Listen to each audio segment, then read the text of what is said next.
안녕하세요. 구름이입니다. 구독과 좋아요 부탁드립니다. 튀니지를 상대로 대승을 거둔 소식은 빠르게 전해지고 있습니다.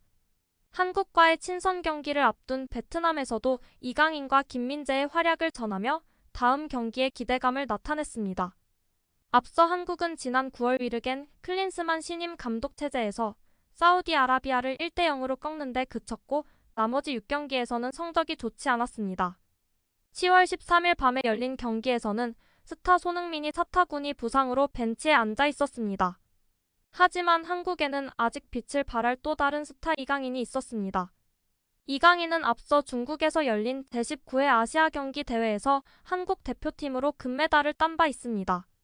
전반 55분 이강인이 튀니지 골문 오른쪽 22m 지점에서 직접 프리킥을 얻어냈고 회전킥을 상단 코너로 보내 패배를 피할 수 없게 만들었습니다. 2분 뒤 PSG 스타는 튀니지 수비진의 실수를 틈타 몸을 돌려 마무리해 격차를 2배로 벌렸습니다.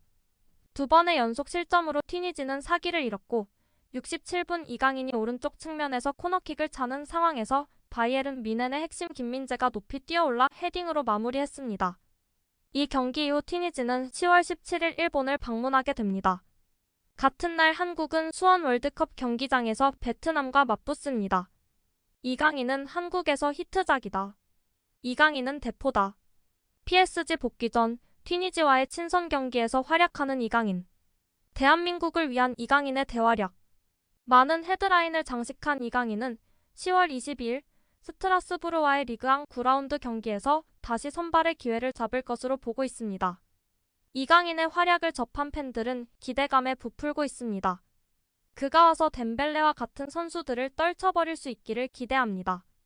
지난번에 어떤 분이 이강인 선수가 18개월이 아닌 3주만 군 복무를 하는 게 무슨 의미가 있느냐고 물으셨는데 그분 눈에는 파리에서 벤치 닦고 있는 이강인으로 보였나 봐요. 그래서 저는 강인이가 벤치에 계속 있을 거라고 확신할 수 없다고 대답했어요. 이제야 무슨 말인지 알아듣는 것 같네요. 저도 그렇게 생각하지만 덴벨레는 잘하든 못하든 올 시즌 뛸 것입니다. 그는 음바페의 좋은 친구입니다. 그를 벤치에 앉히기 시작하면 음바페의 연장 계약이 조금 더 위태로워질 것입니다. 엔리케 감독에게는 선택의 여지가 많지 않을 것 같아요. 기술적으로 이강인은 매우 훌륭합니다. 덴벨레는 가속과 훅이 강점이지만 기술적으로 이강인이 스페인에서 한 것을 보면 정말 대단한 선수입니다. 빨리 파리로 돌아왔으면 좋겠어요. PSG는 그가 정말 필요해요. 결정력 있는 플레이로 튀니지의 4대0 승리를 만든 멋진 CF. 두 골의 드라마 한 편. 아시안게임에서 금메달을 딴 후 그의 플레이를 기다리기 힘듭니다. 이 선수는 7월에 왔고 소속팀보다 대표팀에서 훨씬 더 많은 경기를 뛰었습니다. 그리고 아직 아시안컵이 남아있죠. 다음 월드컵에서 주목해야 할 국가는 일본과 한국이 될 것입니다. 우리는 이강인의 선발 과정에 대해 불만을 제기하고 있지만 부상을 당한 선수가 선발 11명에서 자리를 찾지 못하고 페이스를 끌어올리는 데 어려움을 겪은 것은 당연합니다. 이제 우리는 회복이 잘 되고 건강하고 자신감이 넘치는 선수를 다시 데려올 것입니다. 또한 전술적 관점에서 볼 때 그의 부재로 인해 생긴 왼쪽 공격 8번 포지션은 그의 자질에 맞게 조정될 것입니다. 어떤 보장도 없지만 그것을 염두에 두고 우리는 이강인에게 긍정적인 것을 기대할 수 있습니다. 개인적으로 비티냐와 경쟁할 선수는 이강인과 아센시오라고 생각합니다. 팀의 밸런스를 유지하면서 미드필드와 공격의 기술적 연결고리 역할을 할 수 있는 플레이메이커의 프로필이 분명합니다.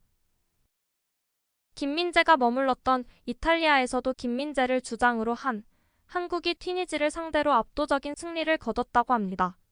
한국이 튀니지를 상대로 서울에서 열린 친선 경기에서 완승을 거뒀습니다. 위르겐 클린스만 감독이 이끄는 한국 대표팀은 PSG 미드필더 이강인의 득점을 앞세워 4대0으로 승리했습니다. 황의조도 득점했고 메리아도 자책골을 넣었습니다. 경기장에는 이탈리아인은 없었지만 나폴리 출신 김민재가 주장 완장을 차고 출전한 것이 눈에 띄었습니다. 바이에른은 이적 문제로 내부의 갈등이 발생하고 있습니다. 토마스 투헬은 이적 기간이 끝난 후 실망했습니다. 감독은 선수단이 얇다고 공개적으로 주장했습니다. 울리 호네스 회장은 이번 주 RTL과의 인터뷰에서 투엘 감독에게 언론을 통한 이적 요구를 중단할 것을 촉구했습니다. 이러한 발언은 언론, 특히 타블로이드판의 잔치입니다. 감독을 포함한 일부 사람들은 현명하지 못한 발언을 했습니다. 우리 팀이 너무 얇다고 말함으로써 우리 팀을 나쁘게 보이게 해서는 안 되기 때문입니다. 주말마다 벤치에 어떤 선수들이 있는지 보면 우리 팀은 결코 얇지 않습니다. 헤네스는 바이에른이 1월에 바쁘게 움직일 것으로 예상하지 않지만 겨울 이적 시장에는 어쩔 수 없이 선수 영입에 나설 것으로 보입니다. 현재 수비진에는 데리흐트와 우파메카노가 부상으로 이탈한 상태입니다. 김민재가 유일한 시니어 센터백이기 때문에 1월에 새로운 센터백을 영입해야 합니다. 이적론이나 문제가 내부적으로 해결된다면 모두에게 훨씬 더 좋을 것입니다. 빌트는 바이에른 미넨이 전 아스널 수비수 소크라티스 파파스타토플로스를 이적 타깃으로 삼고 있으며 35세의 이 선수를 영입하는 방안을 검토 중이라고 보도했습니다. 소크라티스는 올여름 초 올림피아코스를 떠난 자유계약 선수이기 때문에 이적 기간 외에도 영입이 가능합니다. 그는 최근 부상 위기를 겪고 있는 수비진의 단기적인 해결책 중 좋은 옵션으로 여겨지고 있습니다. 여름에 영입한 김민재는 현재 바이에른의 유일한 주전 센터백으로 바이에른은 해결책을 찾고 있습니다. 그리스 국가대표로 90경기에 출전한 이 선수는 2018년부터 2021년까지 아스널에서 2년 반을 보낸 후 올림피아코스에서 2년 반을 보냈습니다. 빌트 기자 크리스티안 포크는 팟캐스트 바이에른 인사이더에서 미넨 팀이 두 가지 접근 방식을 계획하고 있다고 보도했습니다. 크리스토프 프라운트는 여러 슈퍼스타를 발굴했습니다. 한편으로는 재능이 뛰어나고 클럽을 발전시킬 수 있는 젊은 선수를 영입하는 것이 중요하며 그 선수의 실력으로 또는 필요한 경우 고가의 재판매를 통해 영입해야 합니다.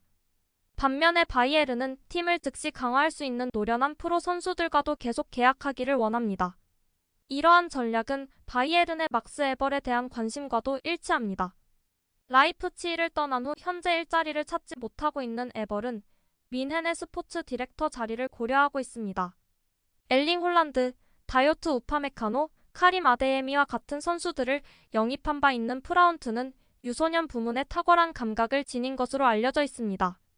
따라서 에벌이 영입된다면 큰 선수들을 관리하겠지만 프라운트는 바이에른에서 미래의 슈퍼스타를 발굴할 수 있을 것입니다. 양측의 관심은 확정된 것으로 간주되며 특히 울리 헤네스 회장은 50세인 에베의 영입을 추진하고 있는 것으로 알려져 있습니다. 결정은 11월에 내려질 수 있습니다. 구독과 좋아요는 제작하는 데 큰 힘이 됩니다. 감사합니다. 다음에 또 보아요.